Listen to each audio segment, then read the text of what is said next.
അടുത്തതായ കർത്താവ് എന്റെ ജീവിതത്തിലെ ബ്രേക്ക്ത്രൂ തരുമെന്ന് വിശ്വസിക്കുന്ന കരങ്ങളിൽ സ്തോത്രം ചെയ്യാണ്.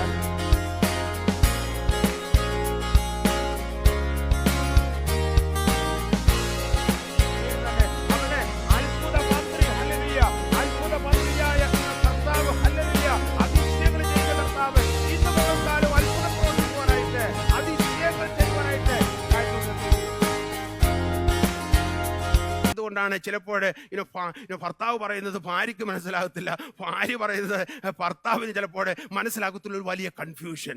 അപ്പോഴെ സമാധാനം നഷ്ടപ്പെടും. അമ്മ പറയുന്നത് മോക്ക് മനസ്സിലാകത്തില്ല, മോള് പറയുന്നത് എന്തുവാണ് അമ്മയ്ക്ക് മനസ്സിലാകത്തില്ല. അവിടെ കൺഫ്യൂഷൻ. ഹല്ലേലൂയ. അപ്പോഴെ പലപ്പോഴും അങ്ങനെയുള്ളതായ കൺഫ്യൂഷൻ എന്തുവാണ് സമാധാനം നഷ്ടപ്പെട്ട് മാസങ്ങൾ, ആഴ്ചകൾ, വർഷങ്ങൾ ജീവിക്കുന്നതായ കുടുംബങ്ങളെയും വ്യക്തികളെയും നമുക്ക് കാണുവാനായിട്ട് സാധിക്കും. നമ്മൾ യേശു അക്കരയ്ക്ക് പോകുന്നതായ യാത്രയെ കുറിച്ച് പഠിക്കുമ്പോൾ അതൊന്ന് നോക്കാം നമുക്ക്. മർക്കോസ് സുവിശേഷം 4-ാം അധ്യായം അതിന്റെ 35 മുതലുള്ളതായ വാക്യങ്ങൾ വായിക്കുമ്പോൾ അവിടെ നമുക്ക് കാണുവാൻ സാധിക്കുന്നത്, അന്ന് സന്ധ്യ ആയപ്പോൾ നാം അക്കരയ്ക്ക് പോകാം എന്ന് അവരോട് പറഞ്ഞു. നമ്മൾ അതിനു മുമ്പുള്ളതായ ഭാഗങ്ങൾ വായിക്കുമ്പോൾ യേശു വളരെ തിരക്കിലായിരുന്നു. അവിടെ ശുശ്രൂഷയൊക്കെ ചെയ്ത് താൻ അല്പം ക്ഷീണിച്ച് ഇപ്പോഴേ അവിടുന്ന് എന്തുമാണ് അക്കരയ്ക്ക് പോകുവാനായിട്ട് ഒരു പ്രത്യേക പ്രേരണ കർത്താവിന് ഉണ്ടായിക്കഴിഞ്ഞപ്പോൾ കർത്താവ് അവരോട് പറഞ്ഞ് പുരുഷാരത്തെ എല്ലാം വിട്ടെന്തുവാണ് ആ പടകില് യാത്ര ചെയ്യുന്നതായ കർത്താവിനെ നമുക്ക് കാണുവാനായിട്ട് സാധിക്കുന്നുണ്ട്. അപ്പോൾ അവിടെ ഈ വേദഭാഗം വായിക്കുമ്പോൾ നമുക്ക് ഒത്തിരി കാര്യങ്ങൾ നമുക്ക് പഠിക്കുവാൻ സാധിക്കും. അവിടെ ശിഷ്യന്മാർ കാണുന്നത് എന്തുവാണ് വിസിബിൾ ആയിട്ടുള്ളതായ ചില കാര്യങ്ങളുണ്ട്, ദൃശ്യമായ കാര്യങ്ങളുണ്ട്, അദൃശ്യമായ കാര്യമുണ്ട്. അപ്പോൾ നമ്മുടെ സമാധാനത്തെ നഷ്ടപ്പെടുത്തുന്നതായ മറഞ്ഞിരിക്കുന്നതായ അദൃശ്യമായ ചില ശക്തികളെ, അദൃശ്യമായ ചില യാഥാർത്ഥ്യങ്ങളെ, അദൃശ്യമായ ചില സംഗതികളെ, അദൃശ്യമായ ചില വിഷയങ്ങൾ എന്തുമാണ് പലപ്പോഴും ഉണ്ടായിരിക്കാം. എന്നാൽ നമ്മുടെ സമാധാനത്തെ നഷ്ടപ്പെടുത്തുന്നതായ ആ അദൃശ്യമായ എൻ്റെ നിന്റെ ഫിസിക്കൽ കണ്ണുകൾ കൊണ്ട് കാണുവാൻ സാധിക്കാതെ മറഞ്ഞിരിക്കുന്നതായ ഹല്ലേലൂയ ആ യാഥാർത്ഥ്യത്തെ ദൈവമക്കൾ മനസ്സിലാക്കണം. അപ്പോൾ തന്നെ എന്തുവാണ് വിസിബിൾ ആയിട്ടുള്ള കാര്യങ്ങൾ മാത്രമേ കാണുന്നുള്ളൂ. അയ്യോടാ അപ്പനും മോനും കൂടെ വഴക്കുണ്ടാക്കുന്നു, അല്ലെങ്കിൽ ഭാര്യയും ഭർത്താവും കൂടെ വഴക്കുണ്ടാക്കുന്നു, അല്ലെങ്കിൽ അമ്മയും മോളും കൂടെ ചേരുന്നില്ല, വഴക്കുണ്ടാക്കുന്നു. ഇതെല്ലാം വിസിബിൾ ആയിട്ട് എന്തുവാണ് ഭവനത്തിൽ എന്തുവാണ് നമ്മൾ കാണുന്നതായ ദൃശ്യമായിട്ട് നമ്മുടെ കണ്ണുകൾ കൊണ്ട് കാണുന്നു, ചെവികൾ കൊണ്ട് ചില കാര്യങ്ങൾ കേൾക്കുന്നു. എന്നാൽ ഇതിന്റെ പിന്നിൽ മറഞ്ഞിരിക്കുന്നതായ വലിയ യാഥാർത്ഥ്യം ഉണ്ട് എന്ന് ദൈവമക്കളെ മനസ്സിലാക്കുന്നുവെങ്കിൽ തീർച്ചയായിട്ടും അതിന്മേൽ നമുക്ക് എന്തുവാണ് ജയം നമുക്ക് കൈവരിക്കുവാൻ സാധിക്കും. ഇവിടെ നമ്മൾ പഠിക്കുമ്പോൾ ഇളകി മറിയുന്നായ ഒരു വലിയ കടൽ അവിടെ ഉണ്ട്. ആ കടൽ അങ്ങ് ഇളകി മറിയാണ്. ശിഷ്യന്മാരുടെ കണ്ണുകൾ കൊണ്ട് അവർക്കത് കാണാം. അതുപോലെ തന്നെ അടിച്ച് ഉയരുന്നതായ തിരമാലകളെ അവരുടെ വള്ളത്തിലേക്ക് എന്തുവാണ് ഹല്ലേലൂയ ആ തിരമാലകൾ അടിച്ച് കയറുകയാണ്. അങ്ങനെ അടിച്ചു കയറുന്നതായ ഒരു തിരമാല അവർ കാണാം. ഇളകി മറിയുന്നായ കടല് അടിച്ചു കയറുന്നായ തിരമാല, അത് മാത്രമല്ല ആടി ഉലയുന്നായ പടക്. അപ്പോൾ ഈ ഓളമൊക്കെ ശക്തമായി അടിക്കുമ്പോൾ, ഈ കാറ്റടിക്കുമ്പോൾ എന്തുമാണ് വള്ളം അങ്ങോട്ടും ഇങ്ങോട്ടും കുലുങ്ങും. ഞങ്ങളുടെ നാട്ടിലെ വള്ളത്തിൽ ഒത്തിരി ഞാൻ യാത്ര ചെയ്തിട്ടുണ്ട്. വള്ളം വീട്ടിലുണ്ടായിരുന്നു. വള്ളം കൊണ്ട് മാത്രമേ പല പരിപാടികൾ അന്നത്തെ കാലത്ത് നടക്കുകയുള്ളായിരുന്നു. എന്നാൽ ഒരു ചെറിയ കാറ്റൊക്കെ അടിക്കുമ്പോൾ വള്ളം അങ്ങോട്ടും ഇങ്ങോട്ടും ഉലയും. അപ്പോൾ ഇവിടെ ആടി ഉലയുന്നായ ഒരു പടകിനെ ശിഷ്യന്മാർ കാണാം. അതുപോലെ തന്നെ നമുക്കൊരു മറ്റൊരു യാഥാർത്ഥ്യം കാണും, നിലവിളിക്കുന്നതായ ശിഷ്യന്മാരെ കാണാം. ഇതെല്ലാം ഇവർക്ക് വിസിബിൾ ആണ്. ഈ ഇളകി മറിയുന്നായ കടലും അതുപോലെ അടിച്ചുവരുന്നായ തിരമാലകളെ അവരെന്തുവാണ് കണ്ണുകൊണ്ട് അവരുടെ ദൃശ്യമായ എന്തുവാണ് അവരുടെ കണ്ണുകൾ കൊണ്ട് കാണുകയാണ്. അവിടെ വള്ളം ആടി ഉലയുന്നത് അവരുടെ കണ്ണുകൾ കൊണ്ട് കാണുകയാണ്. അതുപോലെ തന്നെ അതിന്റെ മധ്യത്തിൽ എന്തുവാ നിലവിളിക്കുന്നതായ ശിഷ്യന്മാര്. എന്നാൽ ഇവിടെ നമുക്ക് കാണുവാനായിട്ട് സാധിക്കുന്നത് ചോദിച്ചു കഴിഞ്ഞാൽ യേശുവിനെ അവരെ വിളിച്ചുണർത്തുന്നു. അതിന്റെ 38-ാം വാക്യം വായിക്കുമ്പോൾ അവനെ അമരത്ത് തലവണ വെച്ച് ഉറങ്ങുകയായിരുന്നു. അവർ അവനെ ഉണർത്തി, ഗുരു, ഞങ്ങളെ നശിച്ചു പോകുന്നതില് നിനക്ക് വിചാരമില്ലയോ എന്ന് പറഞ്ഞു. അവനെ എഴുന്നേറ്റു. എന്നിട്ട് എന്തുവാണ് ചെയ്തത്? അവിടെ വായിക്കുന്ന 39-ാം വാക്യം, കാറ്റിനെ ശാസിച്ചു, കടലിനോട് അനങ്ങാതിരിക്കുക, അടങ്ങുക എന്ന് പറഞ്ഞു. കാറ്റ് അമർന്നു, വലിയ ശാന്തതയുണ്ടായി. അപ്പോൾ ഇവിടെ ശിഷ്യന്മാര് കണ്ടത് മുഴുവൻ എന്തുവാണ് അവരെ ഇളകിമറിയുന്നതായ കടലും ഓളവും കാറ്റും ഹല്ലേലൂയ ഉലയുന്നതായ വഞ്ചിയും, അതുപോലെ അവർ തന്നെ പ്രയാസം കൊണ്ട് അവർ അപകടത്തിലാകുമോ എന്ന് ചിന്തിച്ചുകൊണ്ട് നിലവിളിക്കുന്നതായ നിലവിളിയും. എന്നാൽ യേശു എന്തുവാണ് അവിടെ ചെയ്യുന്നതാണ്? അടങ്ങാതിരിക്കുവാൻ കാറ്റിനെ എന്തുവാണ്? ശാസിച്ചു. അപ്പോൾ കാറ്റിനെ നമുക്ക് ദൃശ്യമായി കാണുവാൻ സാധിക്കുകയില്ല. കാറ്റിനെ കാണുവാൻ സാധിക്കും. കാറ്റിനെ ആരെങ്കിലും കണ്ടിട്ടുണ്ടോ? കാറ്റിനെ നമുക്ക് ഫീൽ ചെയ്യാം. കാറ്റടിക്കുമ്പോൾ എന്തുവാണ്? അതിൻ്റെ ശക്തി നമ്മുടെ ശരീരത്തെ ആഞ്ഞടിക്കുമ്പോൾ, ഒരു കാറ്റ് വന്ന് നമ്മുടെ വീടിനെ അടിക്കുമ്പോൾ, ഒരു കാറ്റ് കടന്നു വന്ന് നമ്മുടെ വണ്ടിയെ അടിക്കുമ്പോൾ നമുക്ക് എന്തുവാണ്? ഫീൽ ചെയ്യാം. എന്നാൽ കാറ്റിനെ നമുക്ക് കാണുവാൻ സാധിക്കുകയില്ല. എന്നാൽ ആ കാണാത്തതായ ഒന്നിനെയാണ് യേശു ഇവിടെ ശാസിക്കുന്നത്. യേശുവിനറിയാം ഈ വഞ്ചി ഉലയുന്നതും ഹല്ലേലൂയ, ഈ ഓളം അടിക്കുന്നതും ഹല്ലേലൂയ, ഈ തിരമാല അടിച്ചു കയറുന്നതും ഹല്ലേലൂയ, ഇതെല്ലാം എന്തുവാണ്? കാറ്റാണ് ഇതിന്റെ പിന്നിലുള്ളത്. കാറ്റാണ് ഇതെല്ലാം ഉണ്ടാക്കുന്നത് എന്ന് ആർക്കറിയാം? സർവശക്തനായ ദൈവത്തിനറിയാം. എന്നാൽ ആ കാറ്റിനെയാണ് യേശു ശാസിക്കുന്നത്. അപ്പോൾ പ്രിയമുള്ളവരെ, എന്ന് പറഞ്ഞതുപോലെ എൻ്റെ നിന്റെയും സമാധാനത്തെ നഷ്ടപ്പെടുത്തുന്നതായ ആ സംഗതി കണ്ടുപിടിച്ച് യേശു ആ കാറ്റിനെ ശാസിച്ചപ്പോൾ ശാന്തമായതുപോലെ തന്നെ ഞാനും നീയും നമ്മുടെ സമാധാനം നഷ്ടപ്പെടുത്തുന്നതായ സംഗതികളെ, വിഷയങ്ങളെ കണ്ടുപിടിച്ച് അതിൻ്റെ റൂട്ട് അറക്കുന്നുവെങ്കിൽ, അതിനെ ശാസിക്കുന്നുവെങ്കിൽ ഹല്ലേലൂയ, സമാധാനപരമായിട്ട് ക്രിസ്തീയ ജീവിതം ചെയ്യുവാനും ഹല്ലേലൂയ, ദൈവത്തിൻ്റെ ആ വലിയ സമാധാനം ദൈനംദിന ജീവിതത്തിൽ നമുക്ക് അനുഭവിപ്പാനും ഇടയായിത്തീരും എന്നുള്ളതിന് യാതൊരു സംശയമില്ല. അപ്പോൾ ഇവിടെ നമുക്ക് കാണുവാനായിട്ട് സാധിക്കുന്നത് ഹല്ലേലൂയ, വലിയ കൺഫ്യൂഷനാണ് അവർക്ക്. എന്നാൽ ആ കൺഫ്യൂഷന്റെ മധ്യത്തിൽ യേശുവിനറിയാം ഈ കാറ്റാണ് ഈ പ്രശ്നക്കാരനെന്നറിയാം. ആ കാറ്റിനെ യേശു എന്ന് പറഞ്ഞതുപോലെ ഈ ദിവസങ്ങളിൽ നമ്മുടെ സമാധാനത്തെ കെടുത്തുന്നതായ ആ വിഷയത്തെ കണ്ടുപിടിച്ച് അതിനൊരു ട്രീറ്റ് ചെയ്യണം. അത് ചിലപ്പോൾ ക്ഷമ ചോദിക്കേണ്ടതായ വിഷയങ്ങൾ കാണും. അത് ചിലപ്പോൾ അല്പം താഴേണ്ടതായ വിഷയങ്ങൾ കാണും. അത് ചിലപ്പോൾ നീ ഒന്ന് തകർക്കപ്പെടേണ്ടതായ വിഷയങ്ങൾ കാണും. ചിലപ്പോൾ ഇരുന്ന് ഫേസ് ടു ഫേസ് മുഖാമുഖമായി സംസാരിക്കേണ്ടതായ വിഷയങ്ങൾ കാണും. അല്ല എങ്കിൽ അല്ലെങ്കിൽ ചില ദിവസങ്ങൾ ഉപവസിച്ച് പ്രാർത്ഥിച്ച് കർത്താവേ എന്തുകൊണ്ടാണ് ഇത് സംഭവിക്കുന്നതെന്ന് കർത്താവിനോട് ചോദിക്കുന്നുവെങ്കിൽ ഹല്ലേലൂയ, കർത്താവ് നിനക്കത് വെളിപ്പെടുത്തും. അല്ല എങ്കിൽ ദൈവസ്ഥാനത്തിൽ ഇരുന്ന് നീ മുട്ടിപ്പായിട്ട് കരയുന്നുവെങ്കിൽ ദൈവം എന്തുവാണ് നിനക്ക് അത് വെളിപ്പെടുത്തും. അങ്ങനെ ആ കർത്താവ് വെളിപ്പെടുത്തുമ്പോൾ എന്തുവാണ് അതിൻ്റെ റൂട്ട് കോസ് മനസ്സിലാക്കി ഈ ദിവസങ്ങളിൽ ദൈവത്തിന്റെ മക്കളെ അതിനെ ശാസിക്കുന്നുവെങ്കിൽ തീർച്ചയായിട്ടും നമ്മുടെ സമാധാനത്തെ നഷ്ടപ്പെടുത്തുന്നതായ ആ വിഷയത്തിന്മേലെ എനിക്ക് നിനക്കും ജയം കൈവരിക്കുവാൻ സാധിക്കും. എത്ര പേര് വിശ്വസിക്കുന്നു? കരങ്ങളുയർത്തി നമ്മുടെ കർത്താവിന് മഹത്വം കൊടുത്താട്ടെ. അതുകൊണ്ടാണ് പൗലോസ് കൊരിന്തിലുള്ളതായ വിശ്വാസികളോട് പറഞ്ഞത്, 1 കൊരിന്ത്യർ ലേഖനം 14 അധ്യായം അതിന്റെ 31 ദൈവം കലക്കത്തിന്റെ ദൈവമല്ല, സമാധാനത്തിന്റെ ദൈവം മാത്രം. അപ്പോൾ ശത്രു അല്ലെങ്കിൽ അവൻ എന്തുവാണ്? കലക്കത്തിന്റെ ആത്മാവാണ് അവന്റെ ആത്മാവ്. ദൈവം എന്തുവാണ്? കലക്കത്തിന്റെ ദൈവമല്ല.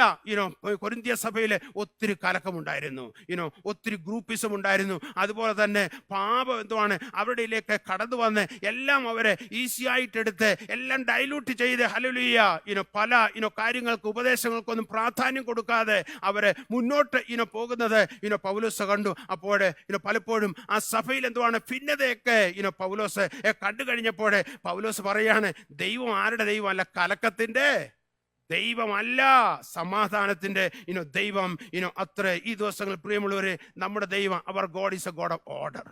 എല്ലാം അതിന്റെ ഓർഡറിൽ എന്തുവാണ് കൊണ്ടുപോകാനായിട്ട് ആഗ്രഹിക്കുന്ന ഒരു കർത്താവാണ് നമ്മുടെ കർത്താവ്. ഒരു കുടുംബം എന്തുവാണ്? ഒരു ഓർഡറിൽ കൊണ്ടുപോകണം, അതാണ് കർത്താവ് ആഗ്രഹിക്കുന്നത്. ഒരു കുടുംബ ജീവിതം ഓർഡറിൽ കൊണ്ടുപോകണം, അതാണ് കർത്താവ് ആഗ്രഹിക്കുന്നത്. ഒരു സഭ പരിപാലനം അത് ഓർഡറിൽ കൊണ്ടുപോകണം, അതാണ് കർത്താവ് എന്നെക്കുറിച്ച് നിന്നെക്കുറിച്ച് ആഗ്രഹിക്കുന്നത്. അപ്പോൾ കലക്കത്തിന്റെ ദൈവമല്ല നമ്മുടെ ദൈവം എന്തുവാണ്? സമാധാനത്തിന്റെ ദൈവം. അത്രേ ഹല്ലേലൂയ. നമ്മൾ വായിച്ച് കുറുവാക്യത്തിലേക്ക് നമ്മൾ കടന്നു വരുമ്പോൾ അവിടെ എഴുതിയിരിക്കുന്ന സമാധാനത്തിന്റെ ദൈവമോ വേഗത്തിൽ സാത്താനെ നിങ്ങളുടെ കാൽക്കീഴെ ചതച്ച് കളയും. സമാധാനത്തിന്റെ ദൈവമോ വേഗത്തിൽ നിങ്ങളുടെ സാത്താനെ ചതച്ച് കളയും. അപ്പോൾ ദൈവം ഉത്തരവരുളുന്നതായ പല രീതി. ഒരു കാര്യം ഇവിടെ പറയാണ്, എങ്ങനെയാ ചെയ്യുന്നത്? ദൈവം വേഗത്തിൽ അപ്പോൾ വേഗത്തിൽ നമ്മുടെ കർത്താവിന് പ്രവർത്തിപ്പാൻ കഴിയും. ചിലപ്പോൾ ചില കാര്യങ്ങൾ ശീഘ്രമായി പല കാര്യങ്ങൾ കർത്താവ് ചെയ്തായിട്ട് ദൈവത്തിൻ്റെ വായനത്തിൽ നമ്മൾ വായിക്കുന്നുണ്ട്. പെട്ടെന്ന് കർത്താവ് ചെയ്തായ ചില കാര്യങ്ങൾ നമ്മൾ ദൈവത്തിൻ്റെ വചനത്തിൽ നമുക്ക് വായിക്കുവാനായിട്ട് സാധിക്കുന്നുണ്ട്. എന്നാൽ ദൈവത്തിന് പ്രവർത്തിക്കുന്നതായ ഒരു രീതി പറയാണ്, വേഗത്തിൽ സാത്താന് നിങ്ങളുടെ അപ്പോൾ വേഗത്തിൽ നമ്മുടെ കർത്താവിന് പ്രവർത്തിപ്പാൻ അല്പം താമസിച്ചാലും പ്രവർത്തിക്കാം. എന്നാൽ പ്രിയമുള്ളവരെ ഒരു കാര്യം നമ്മൾ വിശ്വസിക്കണം, കർത്താവ് എന്താണ് അല്പം താമസിച്ച് എന്താണ് കടന്നു വന്നാലും ഹല്ലേലൂയ അല്പം മുന്നേ കടന്നു വന്നു കഴിഞ്ഞാലും നമ്മുടെ ദൈവത്തിന് അത്ഭുതം പ്രവർത്തിക്കാം. ലാസറിന്റെ ഭവനത്തിൽ എന്തുവാണ് 4 ദിവസമായി മരിച്ച് നാറ്റം വെച്ച് താമസിച്ചാണ് യേശു കടന്നു വന്നത്. എന്നാൽ അവിടെ അത്ഭുതം നടന്നു. ഹല്ലേലൂയ. യായിറോസിന്റെ ഭവനത്തിലേക്കുള്ളതായ ആ യേശുവിന്റെ യാത്രയിൽ എന്തുവാണ്, യായിറോസിന്റെ ഭവനത്തിൽ നിന്ന് ആളുകൾ കടന്നു വന്ന് യേശുവിനോട് പറഞ്ഞു, ഇനിയും ഗുരുവിനെ അസഹ്യപ്പെടുത്തേണ്ടതേ കാര്യമില്ല, കുഞ്ഞ് മരിച്ചുപോയി എന്ന് പറഞ്ഞു. അപ്പോഴേ യായിറോസ് വിചാരിച്ചു കാണും, അയ്യോ യേശു കർത്താവ് അല്പം നേരത്തെ കടന്നു വന്നിരുന്നെങ്കിൽ എത്ര നല്ലതായിരുന്നു, ഇനി എന്തുവാണ് പ്രത്യാശയുണ്ടോ, എൻ്റെ കുഞ്ഞ് എഴുന്നേൽക്കുമോ എന്നുള്ളതായ ചോദ്യങ്ങളൊക്കെ അദ്ദേഹത്തെ അലട്ടിക്കാണും. എന്നാൽ യേശു കർത്താവ് അവിടെ കടന്നു ചെന്നു. അപ്പോൾ യേശു അല്പം താമസിച്ച് വന്നു കഴിഞ്ഞാലും വൈകി വന്നു കഴിഞ്ഞാലും നേരത്തെ വന്നു കഴിഞ്ഞാലും നമ്മുടെ കർത്താവ് എന്തുവാണ് അത്ഭുതം പ്രവർത്തിക്കുന്നതായ ദൈവമാണ്. അപ്പോൾ ചില കാര്യങ്ങൾ നമ്മുടെ ദൈവം എന്താണ് വേഗത്തിൽ എന്തുവാണ് പ്രവർത്തിക്കും, ചിലപ്പോൾ സ്ലോലി പ്രവർത്തിക്കും. ഞാൻ ഓർക്കുന്നുണ്ട്, ഞാൻ വളരെ സ്നേഹിക്കുന്നതായ ഒരു കർത്താവിന് ദാസൻ ചില നാളുകൾക്ക് മുമ്പ് വളരെ രോഗിയായി തൻ്റെ തൊണ്ടയ്ക്ക് ചില മുഴകൾ വന്നു. ഈ മുഴകൾ വന്ന് ഞങ്ങൾക്ക് അങ്ങ് ഭയപ്പെട്ടു, അയ്യോ ഇദ്ദേഹത്തിന് എന്തെങ്കിലും സംഭവിക്കുമോ എന്ന് വിചാരിച്ചു. ഇദ്ദേഹം അല്പം രോഗശാന്തിയിലൊക്കെ വിശ്വസിക്കുന്നതായ ഭക്തനായ ഒരു ദൈവത്തിൻ്റെ ദാസനാണ്. അദ്ദേഹത്തോടെ എനിക്ക് ഭയങ്കര ഒരു സ്നേഹമാണ്. അപ്പോൾ ഞങ്ങളൊക്കെ പ്രാർത്ഥിക്കാൻ, കർത്താവേ ഇദ്ദേഹത്തിന് ഒരു സൗഖ്യം നീ കൊടുക്കണമെന്ന് പറഞ്ഞ് പ്രാർത്ഥിക്കുവാൻ തുടങ്ങി. എന്നാൽ മിക്കവാറും ആഴ്ചകളിൽ ഞാൻ വിളിച്ചു ചോദിക്കും, പാസ്റ്ററെ എന്തെങ്കിലും മാറ്റമുണ്ടോ എന്നൊക്കെ ചോദിക്കാറുണ്ട്. എന്നാൽ ചില ആഴ്ചകളൊക്കെ വിളിക്കുന്നുണ്ട്, അദ്ദേഹം വളരെ ഡൗൺ ആണ്, പറയും ഒരു മാറ്റമില്ല ജോയ് പുന്നൂസേ എന്ന് പറയാറുണ്ടായിരുന്നു. എന്നാൽ ഞങ്ങൾ ആരും വിട്ടുകൊടുത്തില്ല, അങ്ങോട്ട് പ്രാർത്ഥിക്കുവാൻ തുടങ്ങി. എന്നാൽ പ്രിയമുള്ളവരെ പറയട്ടെ, ചില ആഴ്ചകൾ പ്രാർത്ഥനകൾ മുന്നോട്ട് പോയി. എന്നാൽ ഒരു പ്രാവശ്യം ചില ആഴ്ചകളിന് ശേഷം ഞാൻ ഒന്ന് വിളിച്ചപ്പോൾ എന്നോട് പറഞ്ഞു, പാസ്റ്ററെ ഞാനൊന്ന് പോയി ചെക്ക് ചെയ്തപ്പോൾ ഡോക്ടർ പറഞ്ഞു അത് ഓപ്പറേഷൻ ചെയ്ത് കഴിഞ്ഞാൽ എൻ്റെ ശബ്ദം നഷ്ടപ്പെടും, അതുകൊണ്ട് എനിക്ക് ഓപ്പറേഷൻ ചെയ്യുവാനും പേടിയാണെന്ന് പറഞ്ഞു. അപ്പോൾ ഒന്നുകൂടെ പ്രാർത്ഥനയുടെ ആ മൂർച്ച എന്താണ് കൂട്ടുവാനായിട്ട് ഇടയായി തീർന്നു. എന്നാൽ ചില ആഴ്ചകൾ കഴിഞ്ഞപ്പോൾ ഞാൻ അദ്ദേഹത്തെ വിളിച്ചു ചോദിച്ചു, പാസ്റ്ററെ എങ്ങനെയുണ്ട് ആ മുഴ എങ്ങനെയുണ്ട്, തൊണ്ടയ്ക്ക് വലിയ വ്യത്യാസമുണ്ടോ? പറഞ്ഞു അത്ഭുതം എന്ന് പറയട്ടെ, കഴിഞ്ഞ ചില ദിവസങ്ങളായിട്ട് ആ മുഴ അല്പം എന്തുവാണ് ഒന്ന് ചൊങ്ങുവാൻ തുടങ്ങി, അത് ചുരുങ്ങി എന്തുവാണ് അത് ചെറുതായിക്കൊണ്ടിരിക്കുകയാണ് എന്ന് പറയാനിടയായി തീർന്നു. അതിനുശേഷം എന്തുവാണ് ചില ആഴ്ചകൾ കഴിഞ്ഞപ്പോൾ എനിക്ക് സന്തോഷം, അത് കേട്ടപ്പോൾ ഞാൻ ഭയങ്കര സന്തോഷിച്ചു, കർത്താവ് സൗഖ്യമാക്കുന്നതിനായി നന്ദി എന്ന് പറഞ്ഞ ഇപ്പോഴത്തെ പ്രാർത്ഥന. എന്നാൽ ചില ആഴ്ചകൾ കഴിഞ്ഞപ്പോൾ എന്നെ വിളിച്ചിട്ട് പറഞ്ഞു, പാസ്റ്ററെ ആ 2 കൊച്ചു മുഴ അവിടെ നിന്ന് കംപ്ലീറ്റ് അങ്ങ് പോയി, ആ വലിയ മുഴ ഇപ്പോഴും ഉണ്ട്, എന്നാൽ അത് വളരെ ചെറുതായി, എന്നാൽ അവിടെ ഒരു അല്പം നിറവ്യത്യാസമുണ്ട് എന്ന് പറഞ്ഞു. എന്നാൽ കണ്ണാടി പോയി നോക്കുമ്പോൾ നിറവ്യത്യാസം കാണാം, ഇതാ വിളിച്ചു പറയുന്നത്. എന്നാൽ പ്രാർത്ഥന നിർത്തിയില്ല, വീണ്ടും പ്രാർത്ഥിക്കുവാൻ തുടങ്ങി. ചില ആഴ്ചകൾ കഴിഞ്ഞപ്പോൾ അദ്ദേഹം തന്നെ അങ്ങോട്ട് വിളിച്ചില്ല, ഇങ്ങോട്ട് തിരിച്ചു വിളിച്ച് പറയാണ്, പാസ്റ്ററെ കംപ്ലീറ്റ് ആ 3 മുഴയും ഡിസപ്പിയർ ചെയ്തു. കംപ്ലീറ്റ് 3 മുഴയും എന്തുവാണ് അവിടുന്ന് ഡിസപ്പിയർ ചെയ്ത്. എങ്ങനെയാണ് അത് സംഭവിച്ചെന്ന് പോലും അറിയത്തില്ല. അപ്പോൾ പ്രിയമുള്ളവർ ഞാൻ പറയട്ടെ, ചില കാര്യങ്ങൾ കർത്താവ് വേഗത്തിൽ നമുക്ക് വേണ്ടി പ്രവർത്തിക്കും, ചില കാര്യങ്ങളെ അല്പം താമസിച്ചാണേലും കർത്താവ് പ്രവർത്തിക്കും. പ്രിയമുള്ളവരെ താമസിക്കുന്നു എന്ന് വിചാരിച്ച് എന്തുവാണ് നമ്മുടെ വിശ്വാസം നമ്മൾ പിന്നോട്ട് പോകല്ലേ. താമസിക്കുന്നു വിചാരിച്ച് നമ്മുടെ വിശ്വാസത്തെ ശത്രു ചോദ്യം ചെയ്യല്ലേ. ഹല്ലേലൂയ. നമ്മുടെ ചെവിയില് കടന്നു വന്ന് മന്ത്രിക്കുന്നതായ ഒരു ശത്രുവുണ്ട്, അയ്യോ ഇത് നടക്കയില്ല, ഇത് സൗഖ്യമാകയില്ല, ഈ പ്രശ്നത്തിന് പരിഹാരമില്ല എന്ന് ശത്രു പറയുമ്പോൾ അല്ല, നമ്മൾ തിരിച്ചു പറയണം, അല്ല, എൻ്റെ ദൈവം അവന്റെ സമയത്ത് അവൻ പ്രവർത്തിക്കും. കർത്താവിന് ഒരു സമയമുണ്ട്, ആ സമയത്ത് എന്തുവാണ് കർത്താവ് നമുക്ക് വേണ്ടി. അപ്പോൾ പല രീതിയിൽ കർത്താവിന് പ്രവർത്തിക്കാം. ഇവിടെ ശീഘ്രമായി പെട്ടെന്ന് എന്തുവാണ് വേഗത്തിൽ സാത്താന് നിങ്ങളുടെ കാൽക്കൽ. അപ്പോൾ വേഗത്തിൽ ചില കാര്യങ്ങൾ കർത്താവിന് ചെയ്യാം. കർത്താവിന് അല്ലെങ്കിൽ അത്ഭുതം പ്രവർത്തിക്കാനായിട്ട് പല രീതിയിലാണ് കർത്താവ് പ്രവർത്തിക്കുന്നത്. 20-ാം സങ്കീർത്തനം അതിന്റെ 6-ാം വാക്യം ആർക്കെങ്കിലും വായിക്കാം. 20-ന്റെ 6-ാം വാക്യം. യഹോവ തന്റെ അഭിഷക്തനെ രക്ഷിക്കുന്നുവെന്ന് ഞാൻ ഇപ്പോൾ അറിയുന്നു. അവൻ തന്റെ വിശുദ്ധ സ്വർഗത്തിൽ നിന്ന് തന്റെ വലങ്കയുടെ രക്ഷാകരമായ വീര്യപ്രവർത്തികളാൽ അവന് ഉത്തരമരുളും. ഇവിടെ പറയാണ് തന്റെ വലങ്കയുടെ രക്ഷാകരമായ വീര്യപ്രവൃത്തികളാൽ അവന് ഉത്തരമാണ്. അപ്പോൾ വീര്യപ്രവൃത്തികളാൽ എന്തുവാണ് ദൈവത്തിന് ഉത്തരമരുളുവാൻ സാധിക്കും. എത്ര പേർ വിശ്വസിക്കുന്നു ദൈവത്തിന് വീര്യം പ്രവർത്തിക്കാം? കർത്താവ് വീര്യം പ്രവർത്തിച്ച് നമ്മൾ ദാനിയേലിന്റെ പുസ്തകം 3-ാം അധ്യായം അതിന്റെ 15 നമ്മൾ വായിക്കുമ്പോൾ നെബൂഖദ്നേസർ ഈ യഹൂദ ബാലന്മാരോട് ചോദിക്കുന്നതായ ഒരു ചോദ്യമുണ്ട്. അതിന്റെ 15-ാം വാക്യത്തിൽ ഇങ്ങനെയാണ് അവിടെ എഴുതിയിരിക്കുന്നത്: നിങ്ങളെ എൻ്റെ കയ്യിൽ നിന്ന് വിടുവിക്കുന്ന ദേവന് ആര്? അങ്ങോട്ട് ചോദിക്കുകയാണ്, നിങ്ങൾ വലിയ മിടുക്കന്മാരാ, നിങ്ങൾ ഞാൻ ഉണ്ടാക്കിയതായ ഈ സ്വർണ്ണബിംബത്തെ നിങ്ങൾ നമസ്കരിക്കുന്നില്ല, എന്നാൽ നിങ്ങളെ എന്തുവാണ് ആര് വിടുവിക്കും? ഞാൻ നിങ്ങളെ തീച്ചൂളയിലേക്ക് എറിയുവാനായിട്ട് പോവുകയാണ്. എന്നാൽ ഏത് ദേവനാ നിങ്ങളെ വിടുവിക്കാൻ പോകുന്നത്? ആരാ നിങ്ങളെ സഹായിക്കുവാൻ പോകുന്നത്? ആര് നിങ്ങളെ വിടുവിക്കുമെന്ന് നെബൂഖദ്നേസർ തന്നെ ഈ ബാലന്മാരോട് ചോദിക്കുകയാണ്. അതിന്റെ 3:17 വായിച്ചാട്ടെ. 3:17. യെസ്. ഞങ്ങൾ സേവിക്കുന്ന ദൈവത്തിന് ഞങ്ങളെ വിടുവിപ്പാൻ കഴിയുമെങ്കിൽ അവൻ ഞങ്ങളെ എരിയുന്ന തീച്ചൂളയിൽ നിന്നും രാജാവിന്റെ കയ്യിൽ നിന്നും വിടുവിക്കും. അപ്പോഴേ ഈ നെബൂഖദ്നേസർ ചോദിച്ചതായ മറുപടിയാണ് 3:17 നമ്മൾ വായിച്ചത്. ഞങ്ങളെ വിടുവിക്കുവാനായിട്ട് ദൈവത്തിന് കഴിയും. അതുമാത്രമല്ല, രാജാവിന്റെ കയ്യിൽ നിന്നും എന്തുവാണ് ഞങ്ങളെ വിടുവിക്കുവാൻ കഴിയുമെന്ന് എന്തുവാണ് ഉറപ്പിച്ച് തറപ്പിച്ച് പറയുന്ന ബാലന്മാരെ കാണുന്നത്. എന്നാൽ നമ്മൾ 3:29 വായിക്കുമ്പോൾ ദൈവം വീര്യപ്രവർത്തികളാൽ അത്ഭുതം ചെയ്യുന്നതായ ദൈവം ആരെന്ന് നെബൂഖദ്നേസറിന് പോലും മനസ്സിലാകുന്ന രീതിയിൽ എന്തുവാണ് ദൈവം വീര്യം പ്രവർത്തിപ്പാനിടയായിത്തീർന്നു. 3:29 വായിച്ചാട്ടെ. ഈ വിധത്തിൽ വിടുവിപ്പാൻ കഴിയുന്ന മറ്റൊരു ദൈവം ഇല്ലായ്ക കൊണ്ട് ഏത് ജാതിക്കാരിലും വംശക്കാരിലും ഭാഷക്കാരിലും ആരെങ്കിലും ചന്ദ്രക്കിന്റെയും മേശക്കിന്റെയും അബേദഗ്നോവിന്റെയും ദൈവത്തിന് വിരോധമായി വല്ല തെറ്റും പറഞ്ഞാൽ അവനെ കഷ്ണം കഷ്ണമായി ശകലിക്കുകയും അവന്റെ വീട് കുപ്പക്കുന്നാക്കുകയും ചെയ്യുമെന്ന് ഞാനൊരു അവിടെ നമുക്ക് കാണുവാനായിട്ട് സാധിക്കുന്നത് ആ ഒരു കാര്യം മാത്രം എടുത്താൽ മതി. ഈ വിധത്തിലെ വിടിയിപ്പാൻ കഴിവുള്ള മറ്റൊരു ദൈവം ഇല്ല എന്ന് ആര് തന്നെ സാക്ഷ്യം പറഞ്ഞു? നെബൂഖദ്നേസർ സാക്ഷ്യം പറഞ്ഞു. ഹല്ലേലൂയ. ഈ വിധത്തിലെ വിടിയിപ്പാൻ കഴിവുള്ള മറ്റൊരു ദൈവമില്ല. അപ്പോൾ നമ്മുടെ ദൈവം എന്തുവാണ്?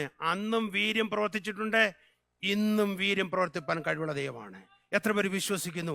ഇന്നും ഹല്ലേലൂയ അസാധ്യമായ വിഷയങ്ങളുടെ മുഖത്ത് നിന്റെ സമാധാനം നഷ്ടപ്പെടുന്നതായ വിഷയങ്ങളുടെ മേൽ എന്തുവാണ് വീര്യം പ്രവർത്തിക്കുവാനായിട്ട് നമ്മുടെ കർത്താവിന് കഴിയുമെന്ന് ഞാൻ എന്ത് ചെയ്യും അപ്പോൾ വീര്യപ്രവർത്തികളാൽ എന്തുവാണ് നമ്മുടെ കർത്താവ് പ്രവർത്തിക്കും. ഞാൻ പറഞ്ഞല്ലോ, പെട്ടെന്ന് ചില കാര്യങ്ങൾ ചെയ്യും. നമ്മളെ അപ്പോസ്തലപ്രവൃത്തി 16-ാം അധ്യായം അതിന്റെ 26-ാം വാക്യം വായിക്കുമ്പോൾ അവിടെ എഴുതിയിരിക്കുന്നത്, പെട്ടെന്ന് വലിയൊരു ഭൂകമ്പം ഉണ്ടായി, കാരാഗൃഹത്തിന്റെ അടിസ്ഥാനം കുലുങ്ങി, വാതിലൊക്കെയും തുറന്നു. പൗലോസിനെ ശീലാസിനെ എന്തുവാണ് ജയിലിലെ അവർ കാരാഗൃഹത്തിൽ പിടിച്ചിടുന്നു. അവര് ഹല്ലേലൂയ അവിടെ നമുക്ക് കാണുവാൻ സാധിക്കുന്നത് അവര് പാടുന്നു, പ്രാർത്ഥിക്കുന്നു. ഹല്ലേലൂയ അവരുടെ കൈയെല്ലാം ചങ്ങലയാൽ ബന്ധിച്ചിരിക്കുകയാണ്. എന്നാൽ കൈ അടിക്കുവാൻ ഒക്കുന്നില്ലെങ്കിലും അവിടെ ഹൃദയത്തിൽ അവർ കൈയടിച്ച് കാണും. ആ ഹൃദയത്തിലെ കൈയടിച്ചുകൊണ്ട് ആരാധിച്ച് പ്രാർത്ഥിച്ചതായ ഹല്ലേലൂയ ദൈവമക്കളോടുള്ള ബന്ധത്തില് ദൈവം എങ്ങനെ പ്രവർത്തിച്ചത്? ഒത്തിരി താമസിച്ചല്ല അവിടെ ചെയ്തത്. പെട്ടെന്ന് വലിയൊരു ഭൂകമ്പമുണ്ടായി. അപ്പോഴേ പ്രിയമുള്ളവരെ, പെട്ടെന്ന് നമ്മുടെ കർത്താവിന് പ്രവർത്തിപ്പാൻ സാധിക്കും. പെട്ടെന്നൊരു ഭൂകമ്പം ഉണ്ടായി. ആ കാരാഗ്രഹത്തിന്റെ എന്താണ് അടിസ്ഥാനങ്ങൾ അങ്ങോട്ട് കുലുങ്ങുവാൻ തുടങ്ങി. അത് മാത്രമല്ല, വാതിലൊക്കെ എന്തുവാണ് തുറന്നു എന്നാണ് അവിടെ എഴുതിയിരിക്കുന്നത്. ഹല്ലേലൂയ. അപ്പോഴേ നമ്മുടെ ദൈവത്തിന് എന്തുവാണ് ഹല്ലേലൂയ പ്രവർത്തിക്കുവാനായിട്ട് സാധിക്കും. ഹല്ലേലൂയ.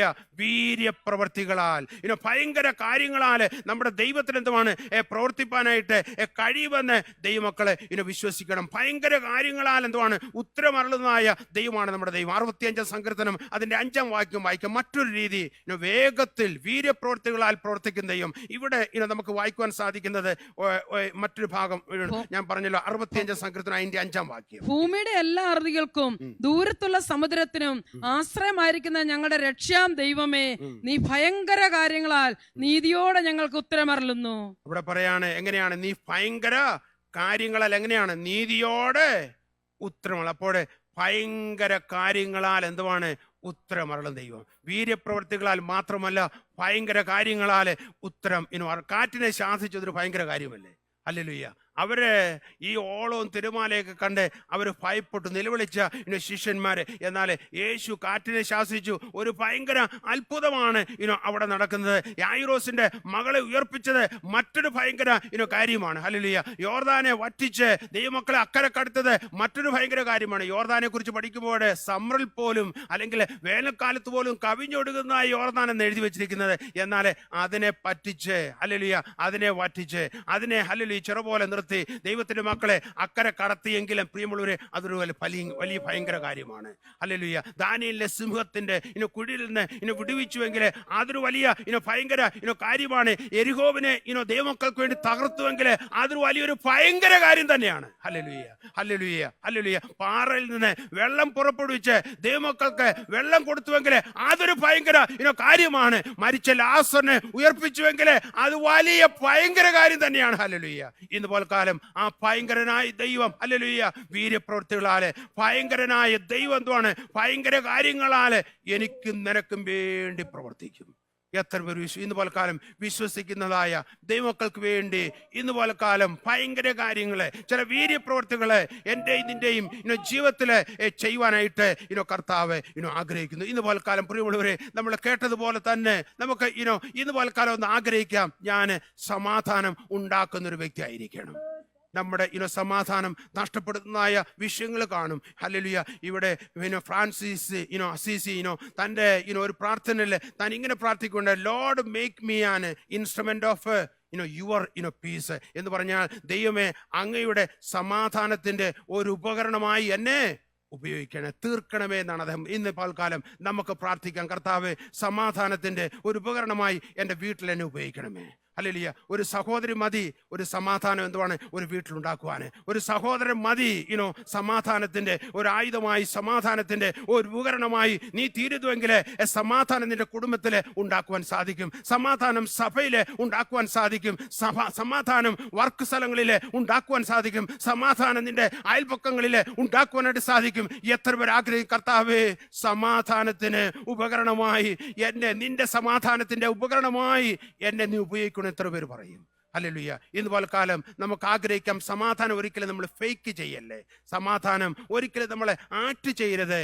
ഹല്ലേലൂയ. സമാധാനം ഒരിക്കലും നമ്മളെ മുറിച്ച് കളയല്ലേ. ഇന്ന് പോൽക്കാലം സമാധാനം ഉണ്ടാക്കുന്നവർ ഭാഗ്യവാന്മാരെന്ന് യേശു പറഞ്ഞതുപോലെ തന്നെ എത്ര പേര് ഇന്ന് പോൽക്കാലം പറയും, കർത്താവേ ഞാൻ സമാധാനം ഉണ്ടാക്കുന്ന വ്യക്തിയായി തീരും. എല്ലാവരും ഹല്ലേലൂയ ഞാൻ സമാധാനം ഉണ്ടാക്കുമെന്ന് ഹല്ലേലൂയ നീ നിന്നോട് തന്നെ പറയുന്നുവെങ്കിൽ ഹല്ലേലൂയ നിന്റെ ഭവനത്തില് നിനക്ക് വ്യത്യാസം വരുത്തുവാൻ സാധിക്കും. നീ ആയിരിക്കുന്നതായ മേഖലകളില് നിനക്ക് വ്യത്യാസം കൊണ്ടുവരുവാനായിട്ട് സാധിക്കും. നമ്മുടെ ദൈവം സമാധാനത്തിന്റെ ദൈവമാണ്. ഇന്ന് പോൽക്കാലം ഹല്ലേലൂയ സമാധാനത്തെ നഷ്ടപ്പെടുത്തുന്നതായ വിഷയങ്ങളെ നിനക്കറിയാമെങ്കിൽ ഇന്ന് പോൽക്കാലം യേശു ആ കാറ്റിനെ ശാസിച്ചതുപോലെ ഇന്ന് പോൽക്കാലം നിന്റെ ഉള്ളില് ഹല്ലേലൂയ എല്ലാവരും എഴുന്നേൽക്കാം. ഹല്ലേലൂയ ഒന്ന് ശാസിരുന്ന് പോൽക്കാലം ഇന്ന് പോൽക്കാലം ഹല്ലേലൂയ സമാധാനത്തെ നഷ്ടപ്പെടുത്തുന്നതായ വിഷയങ്ങളുടെ മേലെ ഒരു വിടുതൽ പ്രാപിച്ചുകൊണ്ട് മാത്രമേ ഇന്ന് പോൽക്കാലം കടന്നു പോകാവൂ.